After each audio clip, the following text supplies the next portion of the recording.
जोर से एक बार दोनों हाथ उठा के बोलिए सदगुरु कबीर साहिब की। माताएं क्यों चुप हैं? साहिब जी बोल दिए इसलिए कि बोलना नहीं है, नहीं जयकारा तो बोलना है, जयकारा में चुप नहीं रहना है। प्रातः स्मरणीय परम पूज्य गुरुदेव जी के पावन चरणों में कोटि कोटि नमन। नादिया मठ से आए परम पूज्य श्री आचार्य साहिब जी के चरणों में कोटि कोटि नमन। वर्तमान कबीर मठ पांडा के आचार्य श्री के चरणों में मेरा कोटि कोटि नमन। पूज्य श्री सत्येंद्र साहिब जी के चरणों में कोटि कोटि नमन। एवं मंच पर विराजमान विभिन्न आश्रमों से विभिन्न स्थानों से आए अर्चनीय वंदनीय पूजनीय संत समाज सभी को मेरा त्रिवार साहिब बंदगी। हम पूज्य गुरुदेव जी का साहिब जी का भी सुनना चाहते हैं। मैं 2 मिनट में यही कहूँगी कि कल के मैंने प्रसंग में बोला था कि हमारा जीवन कैसा हो। हमारा जीवन दूसरों के जैसे नहीं, हमारा जीवन अपना जीवन अपने जैसे हो। कहने का मतलब हम दूसरों के जैसे बनकर जिए, इससे फायदा नहीं है। अगर दूसरों के जैसे बनना चाहते हैं तो फिर उच्च आदर्श और ऊंचे लोगों का जैसे बनने का प्रयास करें। दूसरों का जीवन हमारे लिए आदर्श हो सकता है, लेकिन अपना जीवन अपने जैसे जिए, पहली बात। और दूसरी बात, मैंने कल एक बात कही थी कि आपका आने का इंतजार किसी को है, आपके घर में आपको देखने का किसी को इंतजार है, तो सोचिए आप बहुत अच्छा जीवन जी रहे। मतलब रिश्तेदारी में आप जाए और आपसे कोई खुश हो जाए, या आपको कोई बहुत बुलाए कि आइए आइए करके, चाहे रिलेशन में हो, परिवार में हो, ससुराल में हो, जहां भी हो, या आश्रम में ही हो। हम लोग आश्रम में कुछ भक्तों को बहुत आग्रह करते हैं। आप सभी को तो निमंत्रण साहिब जी देते ही हैं। इस बार साहिब जी के पास समय का अभाव रहा, इसीलिए वो व्हाट्सएप से डाल दिए थे। अकेले हो जाते, कोई संत नहीं थे। एक दिन पहले मैं यहाँ आई हूँ, 2 दिन पहले हमारे भुवनेश्वर साहब आते जाते रहते हैं, और कल सब नादियावाल साहब जी भी आए। इसीलिए साहब जी अकेले ही ये कार्यक्रम को व्यवस्थित करते हैं, तो त्रुटि तो हो जाती है। और आने के बाद में फिर ट्रस्टी लोग हैं, गांव के लोग हैं, सब सेवा सहयोग करते हैं आने के बाद। लेकिन उससे पहले तैयारी लगती है। जैसे शादी के दिन तो सब लोग आके सहयोग करते ही हैं, लेकिन शादी के पहले जो शादी करता है उसको पता है कि 1 महीना पहले से तैयारी करना पड़ता ना।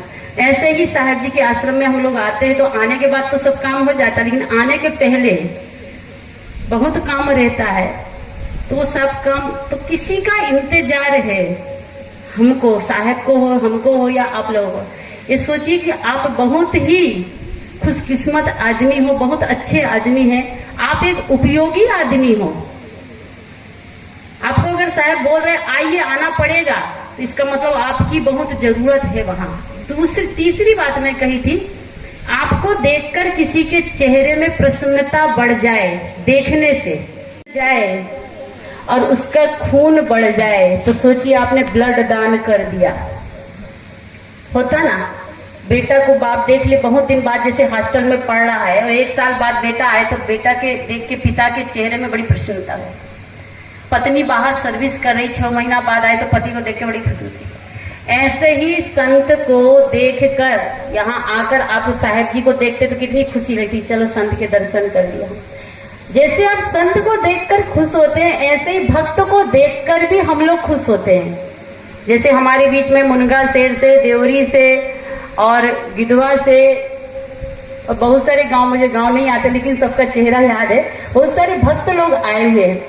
उनके आने पर, भक्त लोगों के आने से दुर्ग से आए हुए हैं, भिलाई से आए हुए हैं, और भी बहुत सारे गांव से, अछोली, अचलीडी, कहाँ से, तो सबको देखकर खुशी मिल रही है कि चलिए आप लोग कीमती वक्त निकाल के आए। कोई खाली नहीं हो आप लोग, कोई भी फालतू नहीं हो कि फ्री थी तो चले आ गए, नहीं, आप अपना अमूल्य समय निकाल कर यहाँ तक पहुंचे हो। इसलिए आप लोग बहुत बहुत धन्यवाद के पात्र हो। हमको देखकर या हमारे जाने से किसी को खुशी मिल जाए, चेहरे में प्रसन्नता मिल जाए, तो आपने सोचिए ब्लड दान करके आए। एक दूसरे के मिलने पर। तीसरी बात, अगर आपके आने से किसी को आपत्ति है, आपके जाने से किसी को दुख है, आपके बोलने से किसी के जीवन में परेशानी बढ़ रही है, मुसीबत बढ़ रही है, आपके सोचने से, बोलने से, आपके किसी के कर्म से अगर किसी का जीवन बर्बाद हो रहा है तो आपने बहुत बड़ा हिंसा कर लिया, बहुत बड़ा पाप कर लिया।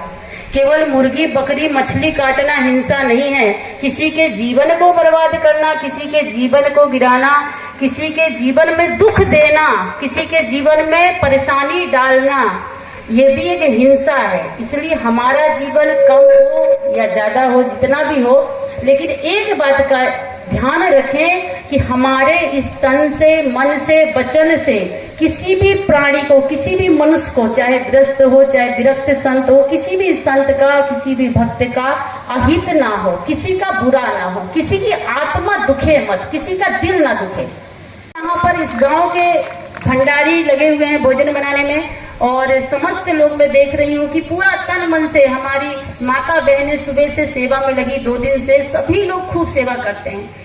तो एक निवेदन और कहूंगी कि आप लोग जो आते हैं ठीक है, लेकिन अगर छुट्टी है, बेटा फ्री है, तो बेटा बहू को भी गुरुद्वारा में, गुरु आश्रम में, कबीर आश्रम में आप यहाँ लाइए, ताकि आने से उनका संस्कार बनेगा।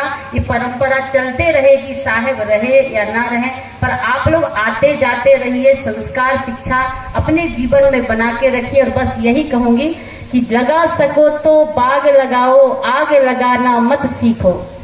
लगा सको तो बाग लगाओ, आग लगाना मत सीखो। जला सको तो दीप जलाओ, दिल को जलाना मत सीखो, दिल को जलाना मत। बोलिए सद्गुरु देव की जय।